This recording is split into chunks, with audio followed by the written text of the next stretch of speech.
terrorist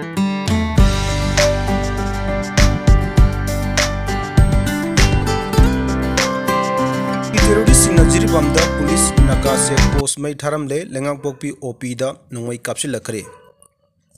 lan thokli Jiribamda chin narco terrorist singna makhatana nongmai amadi bom kapsilak tuna landa bagi thabok hojik chu leptri ngarang numidang pung mapolom tabada Jiribam police station kilometer 3 lom chalaga leiba golathon dagi khara haigat lakta leiba python police naka check post ta kuki terrorist singna mai thadna manghalamle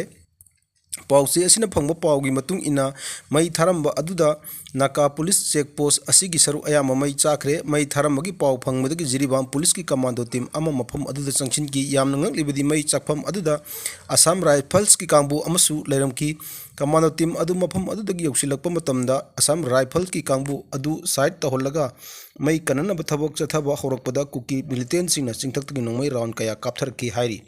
kuki terrorist singna nongmai kapthar liba python gi singi saruk adu dasu kunthra go humdoi suba Assam Rifles ki kem amasu lei makhoi leina kuki terrorist singna nongmai kapthar khiba adu angakpa ama oiki adubu nongmai kaptharakpa aduna asok apan phangbagi pawdi hojik phawgi oina leite mafam aduda mai kanana balakpa fire tender gi tenki da nongmai maru kaya pandun akai atoi thoki lonana Jiribam police ki CDO singna tonglakpa bulletproof ki gari adudusu nongmai maru round 3 lom panki madugi matungda nongmai kaptharakliba kuki terrorist sing adu commando kangbuna khut handun nongmai kapadagi makhatana nongmai kaplakidre hairi Thodok asi thokraba matung ngarang numidang pung 10 makhairom taba matamda Jiribam gi lengang pokbida leiba police outpost da kuki militant sing nongmai kapsinduna attack tawruki adu madudasu police ki kangbuna matam chana khut handuna nongmai kaptuna kuki terrorist sing adu mafam adudagi takthokpa ngamki makhatana numidang nongmai kapna khidre hairi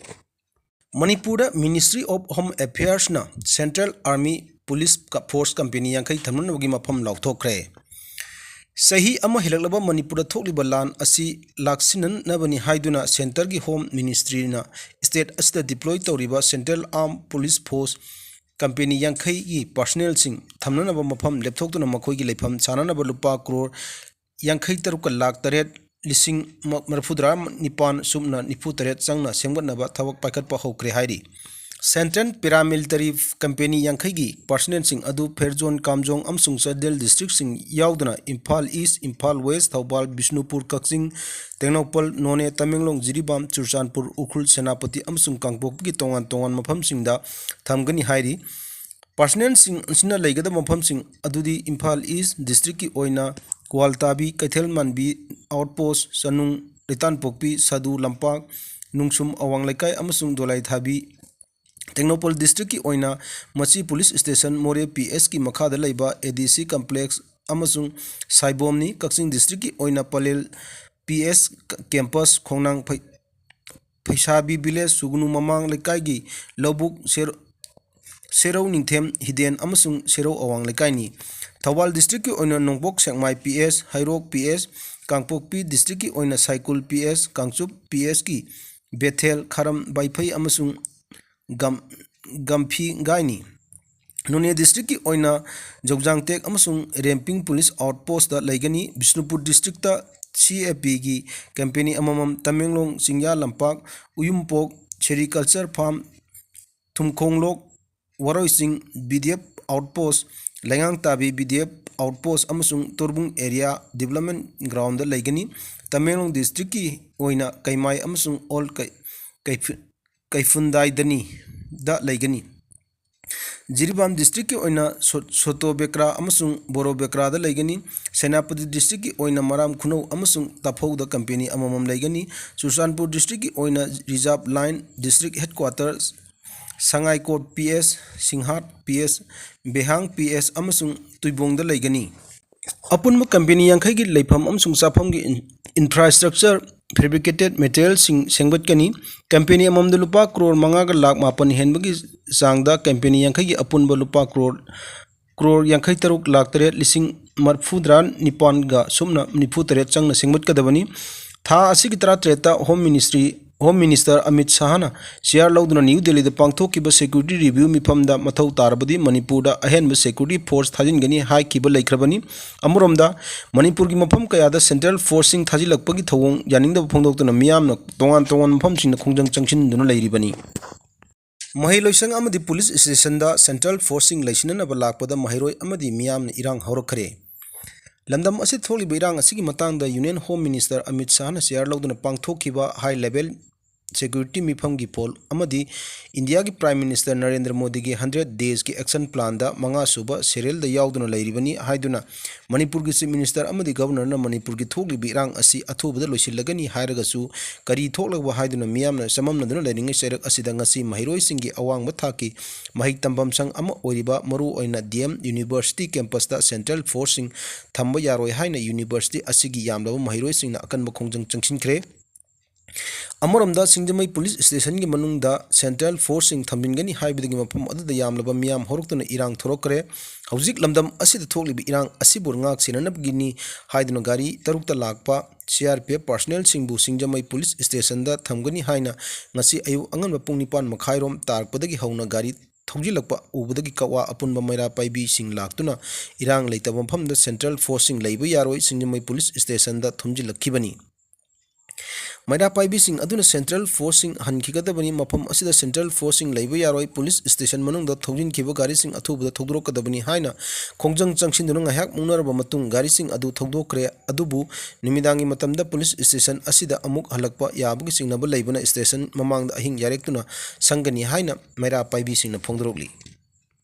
centre न तहनिंगबा पोफमदा state लेंगाकनसु तहननबा होनरक्लबदी मियामना ngakpiba ngamroidaba maral ama langsinba oina thokani haina kokomina phongdokre mamang chahigi me